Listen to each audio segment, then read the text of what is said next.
일으키며 이스라엘 중에 보존된 자를 돌아보게 할 것은 매우 쉬운 일이라. 내가 또 너를 이방의 빛으로 삼아 나의 구원을 베풀어서 땅끝까지 이르게 하리라. 하나님의 영광을 이스라엘 백성, 택한 이스라엘 백성, 약속의 백성들에게 나타내는 것은 그건 차라리 쉽다는 거예요. 그것도 쉽지 않았는데, 그죠? 누구에게 나타나는 것이라는 거예요? 하나님을 알지 못하는 이방 백성들에게까지 구원의 빛을 나타내도록 하는 것이 나를 택정하시고 부르신 하나님의 목표이시다라는 것입니다. 그렇습니다. 오늘 이 말씀을 통하여서 이것이 나에게 주시는 말씀이라면 하나님께서 얼마나 나를 진정으로 사랑하시고 얼마나 소중하게 여기시며 존귀하게 여기시고 있는가, 이것을 아는 것이 정말 중요하다고 생각합니다. 그래서 예수님께서도 보면요, 공생애를 시작하기 전에 이는 나의 기뻐하는 자요 사랑하는 아들이다 라는 음성이 딱 먼저 선포되지 않습니까? 하나님께서 기뻐하신다는 거예요. 예수님의 그 일을 세례 받으시는 것도 기뻐하신다는 거예요. 세례는 단순히 죄 씻는 것이 아니라 앞으로 죽으실 죽음을 예고하는 그런 표현 아니겠어요? 죄 중에 들어가서 죄인들의 죄를 씻기 위하여서 그 일을 감당하신다는 거 아니겠습니까? 그 일을 기뻐하신다는 것을 아예 처음부터 하나님께서 확실하게 예수님의 마음에 심겨주시는 것이죠. 이처럼 하나님께서 나를 얼마나 사랑하고 기뻐하시는지를 우리가 바로 알 때 그것이 우리에게 힘이 되고 능력이 되는 것입니다. 그런 의미에서 오늘 본 말씀은 하나님이 나를 얼마나 사랑하시고 얼마나 존귀 여기시고 나에 대한 기도와 나에 대한 축복의 마음이 간절한가 하는 것을 우리가 함께 느껴야 될 줄로 믿습니다. 오늘 보면 이렇게 온 세상을 향하여 힘차게 외치면서 시작하였죠. 다시 한번 이사야서 49장 1절 읽습니다. 시작. 섬들아, 제가 읽겠습니다. 섬들아 내게 들어라. 먼 곳 백성들아 귀를 기울이라. 여호와께서 태에서부터 나를 부르셨고 내 어머니의 복중에서부터 내 이름을 기억하셨다. 태어나기 전부터 부르셨다. 또 2절 3절을 또 같이 읽습니다. 2절 3절 시작. 내 입을 날카로운 칼같이 만드시고 나를 그의 손 그늘에 숨기시며 나를 갈고 닦은 화살로 만드사 그의 화살통에 감추시고 내게 이르시되 너는 나의 종 내 영광을 내 속에 나타낼. 내 종인데 하나님께서 어떻게 했다는 거예요? 태초부터 부르셨는데, 태초부터 불렀는데 내 입을 날카로운 칼같이 만드셨고 내 말씀의 검. 그래서 요한계시록에 보면 여호와 입에서 말씀의 검이 나오잖아요. 말씀이 나올 때마다 막 심령이 골수를 막 쪼개는 거예요. 내 입을 날카로운 칼과 같이. 또 나를 갈고 닦은 화살로 만들어서. 갈고 닦은 화살. 옛날 개역개정에는요 마광한 화살. 마광한 화살 뭐예요? 갈글 닦을 연말 맞자에다가 빛날 광자예요. 그냥 막 반짝반짝 화살촉이 그냥 반짝반짝한 거야. 그냥 날카로운 칼, 반짝반짝 빛나는 화살촉. 이게 뭐예요? 연단했다는 것이죠. 하나님께서 나를 연단하여서 훈련시켜서 결국 하나님의 영광을 나타낼 자로 나를 불러주셨다는 것이 오늘 여호와의 종으로 부름받은 이 종이 고백하는 내용인 것입니다. 오늘 이 시간 하나님께서 나를 그렇게 만드시기를 얼마나 원하시는지, 나를 축복하시 얼마나 원하시는지, 하나님께서 그 손길이 얼마나 놀라우신지 그것을 다시 한번 마음속에 새기는 복된 심령들이 되기를 다시 한번 축원드립니다. 그러나 그러면서도 오늘 본문을 보면 4절 말씀처럼 우리도 하나님의 일을 알매도 불구하고 낙심할 때가 있다는 거예요. 4절. 4절입니다.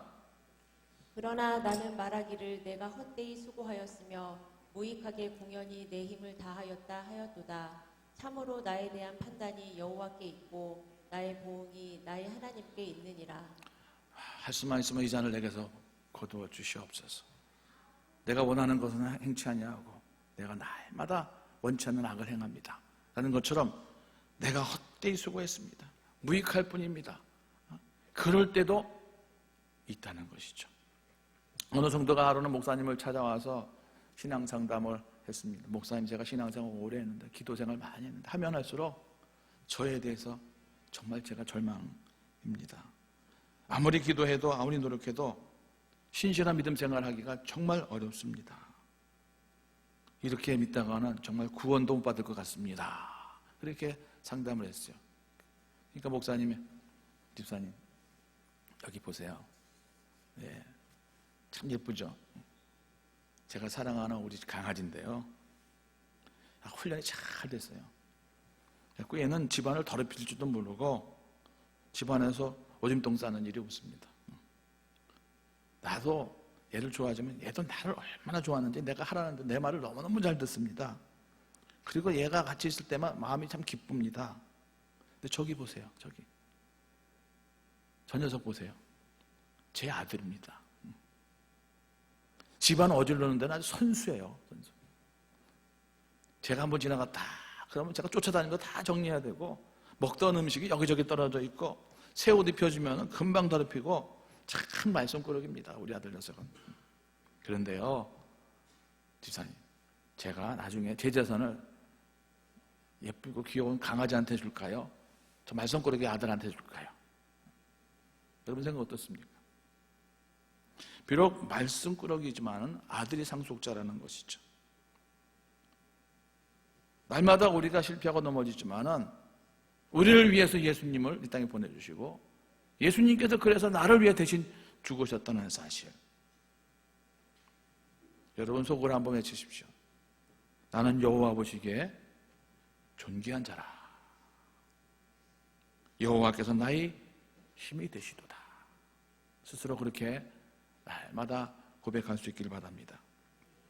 그래서 오늘 본문이 우리에게 들려주는 가장 중요한 메시지는 내가 누구인지 우리의 정체성을 바로 알라라는 것입니다. 여러분, 우리의 정체성, 우리의 삶의 목적이 무엇이라고 생각하십니까? 독일의 종교개혁자 마틴 루터는 인생의 궁극적인 목적은 구원이 아니다라고 했어요. 구원받는 게 목적이라고 생각했는데, 인생의 궁극적인 목적은 구원이 아니라 하나님께 영광을 돌리는 것이다. 웨스트민스터 신앙 고백 제 1주에 뭐라고 되어 있습니까? 사람의 제일 되는 목적은 하나님을 영화롭게 하고 영원토록 그를 즐거워하는 것이다 라고 했어요.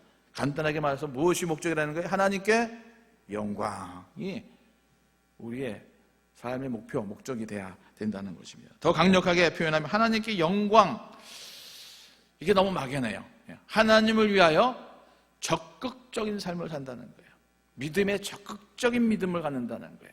이스라엘 백성들을 보게 되어지면 하나님께서 출애굽이라는 놀라운 은혜를 부시고 사사시대를 거쳐서 왕정시대로 들어갔지만은 하나님을 대신한 왕을 세우시어서 하나님의 통치를 받도록 하였지만은 그 왕마저도 하나님의 통치를 받지 아니하므로 실패하게 되어지는데, 이스라엘 백성들이 실패하게 되는 가장 중요한 원인이 어디 있느냐? 그것은 적극적인 신앙생활을 하지 않는 소극적인 신앙생활. 하나님의 영광을 위해서 내가 살겠다는 것이 아니라 하나님께서 베푸시는 은혜를 내가 누리며 살겠다라고만 생각하기 때문에 그렇습니다. 우리 가운데 이런 생각으로 신앙생활하는 사람들이 얼마나 많이 있는지 모릅니다. 그래서 예수 믿어 구원받으면 됐지 지나치게 믿을 필요가 없다, 안일하게 생각하는 것입니다. 소극적인 신앙생활을 하는 특징이 무엇이냐? 결국은 무슨 교인이 된다는가요? 무늬만 그리스도인, 형식적인 그리스도인이 된다는 것입니다. 그래서 세월이 흘러도 믿음이 성장하지 않습니다. 신앙생활의 참된 기쁨을 느껴보질 못합니다. 변화된 삶을 보여주질 못합니다. 그래서 이 세상 살아갈 때 세상 사람인지 예수 믿는 사람인지 분간이 안 됩니다. 한마디로 소극적인 신앙생활을 하는 사람들은 하나님께 영광을 돌리지 못합니다. 하나님이 그를 통해 어떤 역사도 나타내 보일 수가 없는 것입니다. 그러면 어떻게 우리가 하나님의 영광을 위해서 하는 적극적인 신앙생활을 잘 감당할 수 있느냐? 오늘 본문을 보면 이방인의 빛으로 사명을 감당한 여호와의 종들은 자신 안에 하나님의 백성이라는, 하나님의 종이라는 강력한 자아의식이 있었다는 것이죠. 5절 말씀입니다. 이제 여호와께서 말씀하시나니 그는 태에서부터 나를 그의 종으로 지으신 이시요 야곱을 그에게로 돌아오게 하시는 이시니 이스라엘이 그에게로 모이는도다.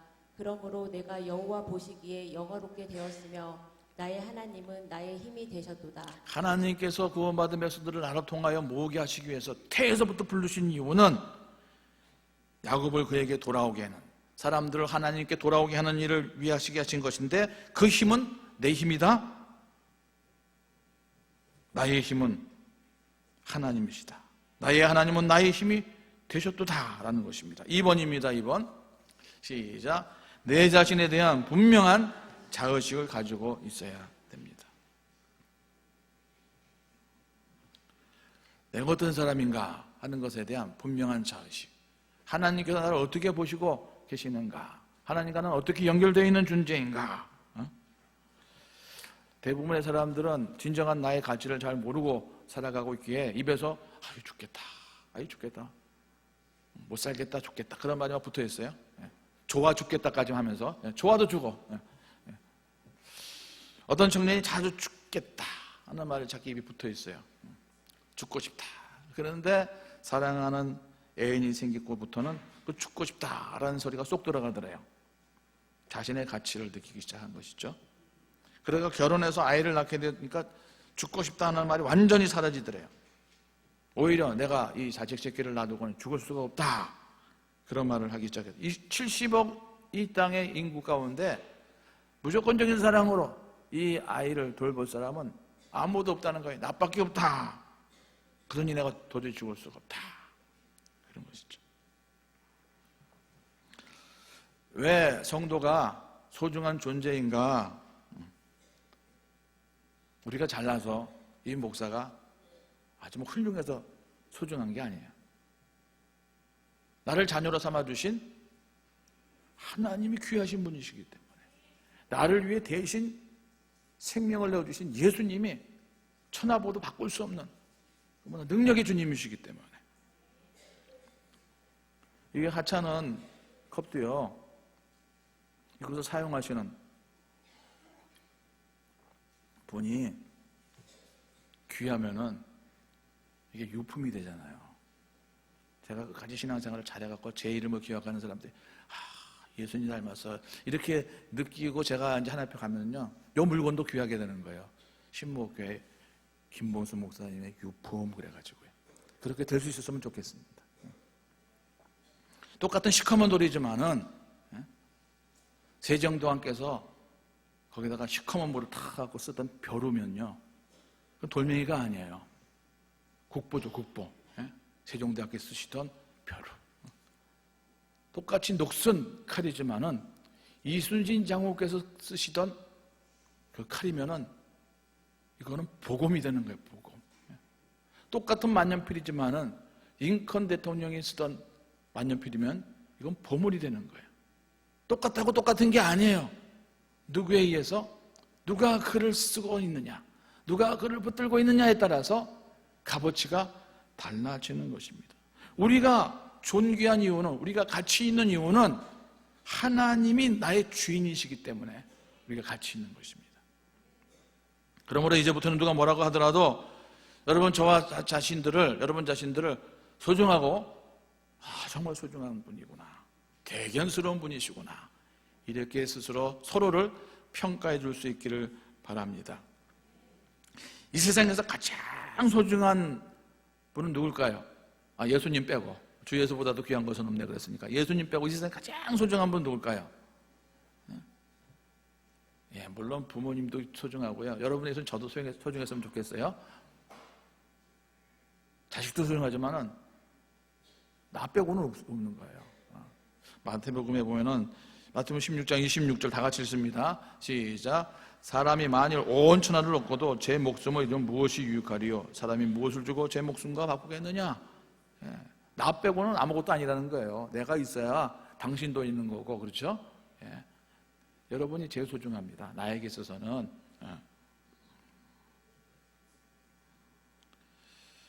나 같은 사람은 죽어야 돼. 그렇게 말하는 사람이 있죠. 이제부터는 그런 말 입에라도 담지 마세요. 내가 생각해도 나 같은 사람은 벌레마도 못할 수가 있죠. 탕자의 비유에 보면 탕자가 다 돌아옵니다. 생각해보니까 나 같은 놈은 죽어야 돼요. 아버지 살아생전에 죽은 다음에야 받아야 될 유산의 몫을 달라고 그냥 막 생떼를 써가지고, 그러니까 아버지 돌아가신 거 취급한 거죠. 자기 목 챙겨가지고 그거 가지고 사업 투자한 것도 아니야. 그냥 기생들과 허라망탕하게 쓰고 다 탈탈 털어먹고 왔으니 그러잖아요. 내가 아버지 집에 가지만은 내가 어떻게 아들이 될 수 있는가? 그저 노예, 종이라고만 불러줘도 감지덕지지. 나는 아버지의 자식이 아니야. 아들이야. 그냥. 그러면서 가요. 근데 어떻게 해요? 아버지는 상거가 아직 먼데, 거리가 아주 가만하게 먼데도 벌써 아들이 발소리 다 알아듣고 모습을 다 알아듣고 막 뛰어가서 껴안고 막 입을 맞추고 그냥 가장 좋은 옷을 가져오라. 그리고 제일 살찐 놈 암소를 잡아라. 그래갖고 그날 제일 기분 나쁜 사람은 큰아들이 아니라 암소였다는 겁니다. 엉뚱하게 아들 돌아가고. 무슨 말이냐? 내가 나를 보는 나에 대한 평가와 아버지가 나를 보는 평가는 다르다는 거예요. 내가 내 자신을 보는 입장과 하나님께서 여러분을 보는 것은 하늘과 땅만큼 다르다는 것입니다. 하나님은 내가 보기에 비록 능력 없고 날마다 실수투성이 갈지라도 누구와 바꿀 정도로, 예수님과 바꿀 정도로 그렇게 보시고 있는 존재가 여러분이시고 저라는 사실을 꼭 잊지 말라는 거예요. 나만 그런 거 아니라 옆에 있는 사람들도 마찬가지야. 서로가.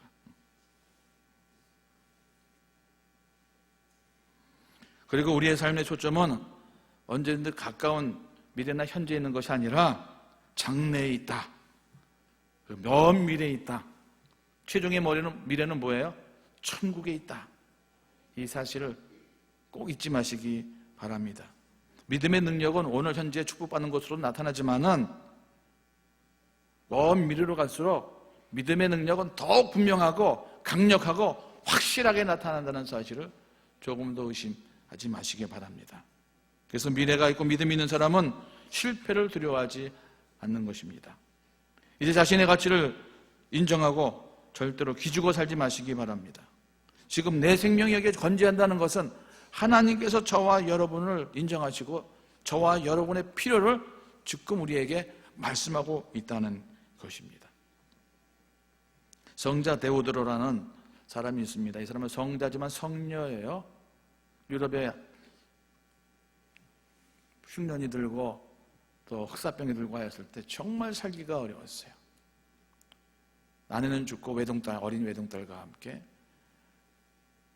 호라비가 살고 있었는데 정말 살기가 어려워서 이런 생각을 했습니다. 수도원에 들어가서 살면은 굶어 죽지는 않겠다. 수도원에 들어가 봐야 밥이 옛날에 우리처럼 세 끼 먹을 수는 없고, 제가 보기에 수도원에 하루 한 끼 먹을 텐데, 하루 한 끼 수도원에서 나오는 반찬이 고기 반찬이 나오겠습니까? 김이 모락모락 나는 살진 풍성한 떡이 나오겠습니까? 바짝 마른 빵이 나올 테인데, 그래도 그나마 수도원에 들어가면은 굶어서 죽지는 않겠다 생각하고 수도원에 들어가기로 작정을 했습니다. 그런데 문제가 있어요. 뭐가 문제예요? 수도원에는 여자를 못 들어가는 거예요. 근데 딸을 버리고 들어갈 수가 없는 거예요. 그래서 사내아이라 속이자 하고 남자 옷을 입히고, 이제부터 수도원에서 모든 일을 시켜도 다 감당할 테니 저희들을 받아주세요. 그래서 그 수도원에 들어갔어요. 그래서 허드렛 일, 부엌 일, 쓰레기 치우는 일부터 시작해서 나무 해오는 일, 이런 일을 다 감당하는데, 아버지는 너무 병약해서 그만 얼마 가지 않아 죽고 말았습니다. 수도원 원장이 보니까 어린 사나이가 곱상하게 생긴 게 얼마나 꼼꼼히 일도 잘하는지, 어쩌면 사내 녀석이 저렇게 요리도 잘해. 그러면서 사람들이, 수도사들이 생각을 했다는 것입니다. 그래서 아직 정식 수도사가 아니기에 밥값 출입을 가끔 하면서 수도원에 또 필요한 물건이 있지 않겠습니까? 잉크도 필요할 것이고요, 종이도 가끔 필요할 것이고요, 나무도 좀 해오는 일도 수도원 밖에 나가서, 수도원 안에는 조그만 뜰밖에 없기 때문에 밖에 나가서 나무를 해와야 돼요. 밥을 만들려면. 그런 일을 이제 시켰는데, 어느 날 갑자기 수도원 문을 막 사람들이 와서 두들기는데 당장 나오라고. 어느 녀석이냐고. 우리 마을에 한 처녀를 어느 수도사가 건드려서 애가 생겼는데 그 녀석 당장 나오라고 해서 막 아우성 치는 거예요. 그래서 원장이 누구냐고 문이 오니까 사람들이 왁 들어오는데 막 울고 있는 한 여자아이를 데리고 와서 누구냐고 빨리 찾아내라고. 그러니까 놀랍게도 누굴 지적했을까? 데오드로를 탁 지적하는 거예요. 사람들이 깜짝 놀랐죠. 저렇게 착한 녀석이, 저렇게 어린 녀석이 바깥 출입을 그렇게 빈번하게 하더니 사고 쳤구나. 데오드로가 근데 무릎을 꿇고 풀썩 주저면서 용서해 주세요. 제가 잘못했습니다. 그러는 거예요. 그래서 그날 데오드로는 나는 죄인입니다. 나는 흉악한 강간범입니다.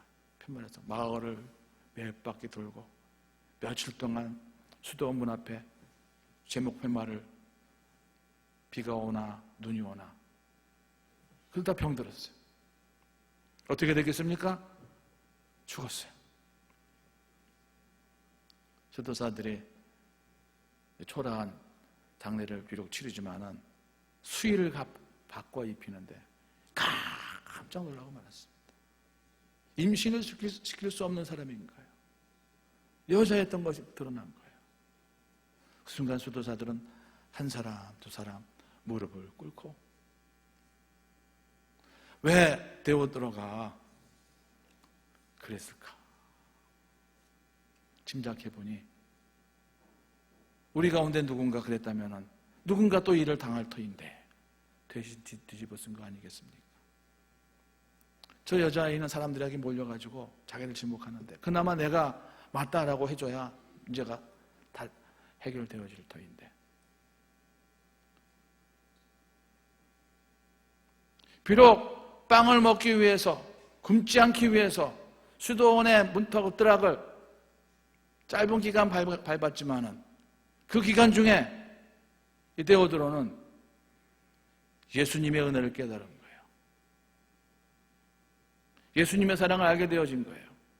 사람들의 모함과 사람들의 그 야유 속에서도 묵묵히 내가 죄인입니다 라고 할 수 있다. 예수님의 그 마음을 알게 된 것입니다. 성녀 데오드로 치시면 이 이야기가 나옵니다. 그렇다고 한다면 오늘 저와 여러분은 어떻습니까? 나에 대한 의식을 어떻게 갖고 있습니까? 나는 거룩한 성도라고 생각하며 살아가고 있습니까? 교회 뜨락을 밟은 지 얼마나 되셨습니까? 몇 년, 10년, 수십 년 되었으면서도 정말 나는 거룩한 예수 그리스도의 신부라는 의식이 있으십니까? 아니 우선 분명한 신목교회 교인이라는 자의식이 있으십니까? 그보다 더 중요한 것은 나는 하나님의 선택함을 받은 하나님의 거룩한 백성이라는 구원받은 자는 확신이 있습니까? 뿐만 아니라 나는 이 땅에 하나님 나라를 세우기 위해 부름받은 종이다. 부름받은 종이기에 이를 위해서라면 어떤 어려움이 있다 할지라도 역경이 있다 할지라도 나는 감내하며 희생할 수 있다. 그러한 마음을 갖고 살아가고 계십니까? 오늘 주님께서 나를 얼마나 사랑하시는가 그것을 암과 동시에 나는 어떠한 존재해야 되는가 이 아침 다시 한번 마음속에 간직하며 일어설 수 있는 이 자리가 될 수 있기를 바랍니다. 오늘 본문을 이렇게 쭉 읽는 가운데 이사야 49장을 쭉 읽는 가운데 읽으면 읽을수록 제 눈앞에서 사라지지 않는 구절이 있어요. 그것은 바로 3절입니다. 3절을 다 같이 읽습니다. 시작. 내게 이르시되 너는 나의 종이요 내 영광을 내 속에 나타낼 이스라엘이라 하셨느니라. 지금 이사야 아니 여호와의 종은 뭐라고 하는가 하면요, 하나님께서 나를 분명 하나님께서 기뻐하시는 택한 종으로 태중에서부터 불러주셔서 이방의 빛으로 삼아 땅끝까지 구원을 영광을 나타내게 해주는 존재인데 오늘 3절에서 뭐라고 하는 그러기 전에 하나님의 영광이 내 속에 나의 속에 여러분 속에 나타나는 존재다 라는 것을 말씀했다는 거예요. 하나님의 영광이 우리 속 여러분 속에 내 속에 나타난다는 것은 무엇을 의미하는 것인가? 하나님은 하나님의 영광을 이방의 땅끝에 비추기 이전에 먼저 내 속에 나타나시기를 원하신다는 거예요. 하나님의 영광이 우리 속에. 그렇다면은 하나님의 영광이 내 속에 나타난다는 것은 나를 하나님의 영광스러운 성령의 성전으로 삼으신 임마누엘의 주님이 내 속에 임해 계시겠다라는 뜻인 것이죠. 다시 말씀해서 하나님의 영광이 내 속에 우리 속에 나타난다는 것은 주님이 내 속에 들어오심으로 말미암아 어두웠던 내 심령이, 내 생각이, 내 마음과 가치관이 바뀐다는 거죠. 회복된다는 것이죠. 그렇습니다. 이 목사를 비롯하여서 예수 믿는 우리 모두에게는 다 겉으로 드러나지 않은 어두움 일들이 다 있어요. 상처들이 다 있어요. 저는 저에게 아직 젊음이 있다, 건강이 있다, 그런 패기가 있을 때에는 내 인생은 내가 계획해서 내가 생각하는 대로 나는 내 인생 이끌어 간다. 목회도 내가 계획한 대로 나는 하면 목회가 된다. 저 사람 저렇게 목회 잘하는데 저 사람만 잘하느냐? 나도 잘할 수 있다. 그런 생각을 상당히 오랫동안 많이 했어요. 근데 실제로 해보니까 여러 번 말씀드리지만은 내 뜻대로 되는 건 거의 없더라고요. 그리고 내 생각은 분명히 이렇게 있는데 내 스스로가 내 생각대로 행하고 있느냐? 내 생각대로 행하는 것보다 내 기분에 따라 이게 확 바뀌더라고요. 특별히 이북 사람 출신들은 욱하는 기질 있잖아요. 내 자신에 대해서도 한번 섬기려면은 이 한순간에 다 사라지고 내가 언제 그런 생각했는가 하고 아무 상관없는 그런 행동과 언행이 막 나와요. 목사임에도 불구하고 여러분도 마찬가지라고 저는 생각합니다. 목사가 이 정도라면 여러분 더 할 수 있죠. 그래서 예수 믿는데도 목사인데도 뒤돌아서서 당황하고 후회하는 적이 한두 번이 아닌 것입니다.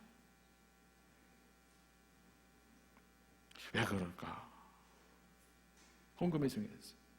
정말 하나님께서는 예수 그리스도를 우리에게 보내주셔서 우리가 다시는 죄의 종로로 타지 않도록 하셨음에도 불구하고 예수를 믿어 죄로부터 자유했음에도 불구하고 나는 다시 죄의 짐을 지고 죄의 종로로 하는 모습을 스스로 발견하게 되는 것이죠. 3번 시작.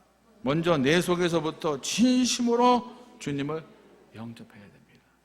여기다 한 가지 더 붙일까 하다가 안 붙였는데 먼저 내 속에서부터 진심으로 주님을 다시 영접해야 됩니다.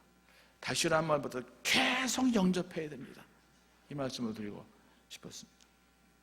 유대인들의 얘기 가운데 이런 얘기가 나오는데요. 유대인들은 12살이 되어지면 성인식을 하지 않습니까? 이제 12살이 된 한 아들을 데리고 어머니가 이제 랍비 선생님 앞에서 성인식 준비를 위해서 면담을 했습니다. 보니까 똘망똘망하게 잘 생겼어요. 그러니까 이 랍비가 이 아이한테 내가 대답을 잘하면 내가 동전 한 입을 주지. 하나님이 어디 계신지 말해준다면 내가 동전 한 입을 주지. 그러면서 하나님 어디 계신다고 대답을 생각한 거예요. 예, 성전에 계십니다. 아니면 회당에 계십니다. 아니면 말씀 속에 계십니다. 이렇게 대답이 나오면 참 그거는 100점이다. 이렇게 생각을 했더니요. 이 아이가 이 랍비를 딱 쳐다보더니 선생님이 저한테 대답을 하면 제가 동전 2개를 드리겠습니다. 그래. 하나님이 어디에 안 계신지를 나에게 말씀해 주시면은 동전 2개를 드리겠습니다. 이러더라는 거예요. 이게 무슨 말입니까? 랍비는 하나님이 여기 계시다, 저기 계시다, 제한적인 공간에 계시다, 시간에 계시다 생각했는데 이 아이는 하나님이 안 계신 데가 없는데 어디나 다 계시는데 바이블 웨이 첫 시간에 제가 무슨 얘기했어요? 무슨 성전? 잊어버린 것도 당연해요. 일주일 지났으니까. 우주성전. 하나님을 우주로 성전으로 삼으시기에도 불편하신 분이신데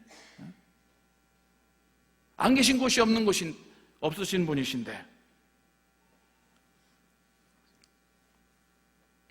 그렇습니다.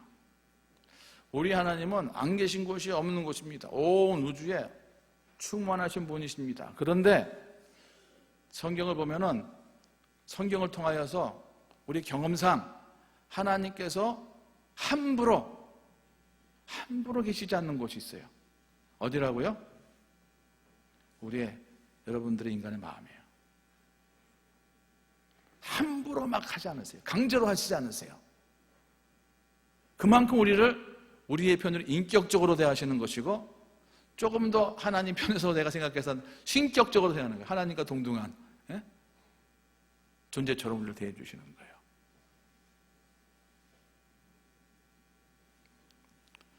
애들도요. 조금 크면은 방문에다가 녹화하고 들어오세요. 이렇게 쓰잖아요, 애들도. 예? 그리고 뭐 녹화하고 그러면 왜 내 방에 함부로 들어왔냐고 부모한테 그러지 않습니까? 지방이래. 언제 뭐 지가 지방에 뭐 도배나 했나 뭐. 예? 청소도 제대로 안 하면서 지방이래. 예? 애들도 그래, 애들도. 우리 하나님이 그러세요.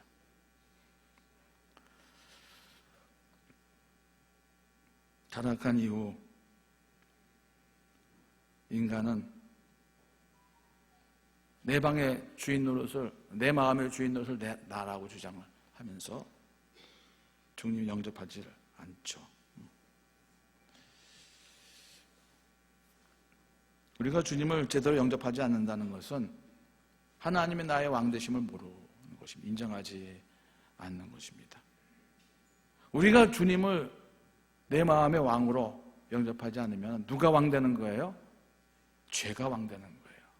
마귀가 왕 되는 거예요. 마귀로부터 자유롭기 위해서는 주님만이 내 마음과 내 생각에 진정한 왕으로 통치하셔야지만 틈타지 못하는 것입니다.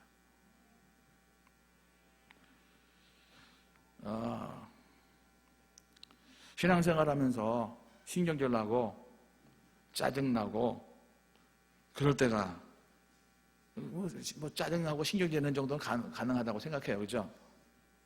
근데 곰곰이 생각해 보면은 왜 신경질 나죠? 왜 짜증나죠? 내 마음대로 안 돼서. 내 마음대로 안 돼서.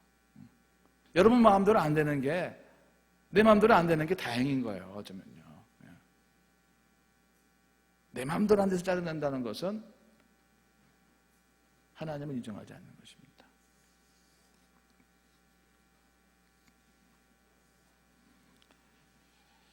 왕 되신 예수님을 진심으로 영접하는 오늘이 되었으면 좋겠습니다. 사진 하나 보여드리겠는데요.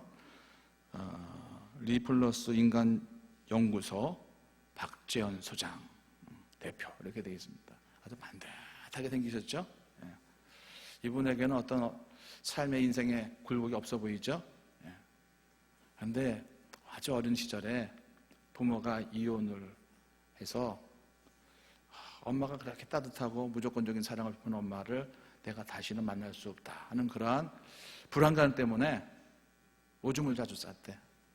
아빠 밑에서 양육을 받았는데, 그럴 때마다 아빠는 이 버릇을 고치기 위해서 무섭게 팼는데 기절할 때까지 맞았대요. 그렇게 보입니까? 그런 일 전혀 없을 것 같죠. 성년이 된 다음에 어느 치유 집회, 치유의 임재라는 일주간의 집회에 이제 참석하는 중에, 기도하는 중에 눈을 감고 기도하는데 그때 아빠한테 맞던 장면이 딱 떠오르더래요. 자기가, 아빠는 이제 자기 병을 고치기 위해서 때리기도 하고 이제 한약을 데려가지고 먹으라는데, 약 먹기 좋아하는 사람 없잖아요. 신약과 고약도 안 먹으려고 그러는데 쓴 한약을 먹으려고 그럽니까, 아이가. 그 식탁 밑에 들어가 있는데 아빠가 무서운 눈으로 촥 쳐다보면 자기를 끄집어내 빗자루 들고요. 방수는 빗자루. 그걸로 맞다가 기절했대. 너무 미안하니까 사진 내주세요. 그날도 기도하는데 그 아빠한테 맞는 장면이 탁 나오는데, 그때 자기가 아빠가 끄집어갖고 탁 맞으려고 하는데 예수님이 턱 나타나갖고 자기를 탁 앉아주시는데, 누가 대신 맞았을까? 예수님이 탁 맞았겠지. 근데 자기는 그 순간 너무 평화스럽고 감사하고 말로 표현할 수 없는 감사, 행복. 대신 맞으신 예수님이 어떨까 하면서 예수님 보니까 예수님이 다 뒤돌아서서 아빠를 향하여 물러가라 사탄아 그랬을까요? 어떻게 하시나 봤는데 보여주시는 이미지는 자기를 때리는, 기절할 때 때리는 아빠를 예수님이 꼭 안아주시는 그 장면을 보여주시더라는 거예요.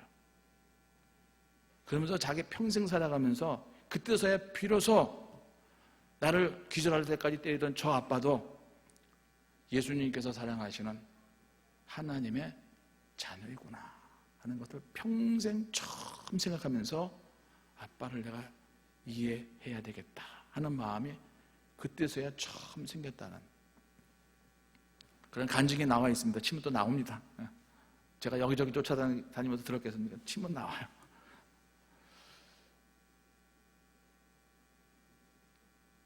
예수님을 영접해야 돼요. 예수님을 나는 영접했어요. 옛날에 예수님 내 마음속에 오셨어요. 그거는 방치하는 것입니다. 신방 갑니다. 신방 가면은 문을 열고 목사님 들어오세요. 알아서 아무 데나 앉으세요. 그러니까 무슨 찬송 기도 제목이 무엇이죠? 목사님 알아서 아무거나 해주세요. 알아맞혀 보세요. 내가 기도 제목 무엇인지. 그러십니까? 김새는 겁니다. 그러면은 이런 문제 없고요. 이 기도목 주세요. 그러면 그냥 그때는 저는 긴장이 막 돼가지고 주님 이 가정에 어떤 말씀을 주셔야 됩니까? 이런 기도 제목이 있는데 주님이 도와주셔야 됩니다. 저는 그 순간에 그냥 막 끌어오릅니다. 기도 제목을 여러분들이 막 얘기하면은 말씀을 주셔야 됩니다. 조금 말씀을 주러 왔지 여기 밥 먹으러 온 게 아닙니다. 주님한테 그럽니다. 한창 이런저런 얘기하다가 안녕히 가세요. 그럽니까? 무릎을 꿇고 이런 제목이 있습니다. 기도해 주세요. 그래서 계속 경청을 합니다. 이게 영접입니다. 어떤 체험이 있다고 끝나는 게 아니에요. 체험 이후에도 계속 주님을 응시하는 것입니다. 영접은 계속되는 것입니다. 한번 들어왔으니까 알아서 했어요. 이게 아닙니다. 계속적으로 오늘도 주님을 영접하심으로 주의 감동으로 주님의 주시는 평안으로 하나님의 영광이 내 속에 있음을 우리 가까이 있는 분들에게 땅끝에 있는 분들에게 증거하는 저와 여러분 우리 교회 항상 영원토록 될 수 있기를 주의 이름으로 축원드립니다. 고마우신 하나님 아버지 감사와 영광을 주께 올려드립니다. 주님께서는 우리를 주의 영광으로 품어주신다 하였고 이 영광을 전하는 종이라 하였는데 저희들은 여전히 주님을 품어드리지 못하고 영접하지 못하고 죄의 어둠의 자녀였음을 다시금 고백하오니 불쌍히 여기시고 어루만져 주시고 우리 속에 들어와 영광의 빛으로 임하여 주시옵소서. 예수님의 이름으로 기도하옵나이다. 아멘.